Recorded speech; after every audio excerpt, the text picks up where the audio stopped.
additional one then. Let's go with 810, just to on that side.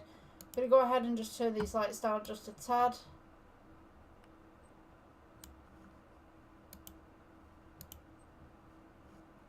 Let's see.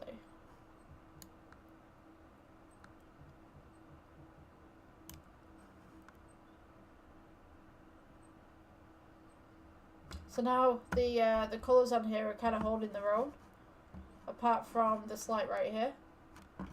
So we can also take this camera angle, just kind of put that down a little bit, have the blades moving a little bit.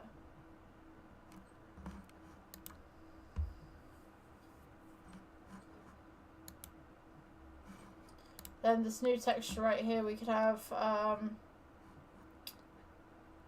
let's see, let's go with a kind of offset metallic.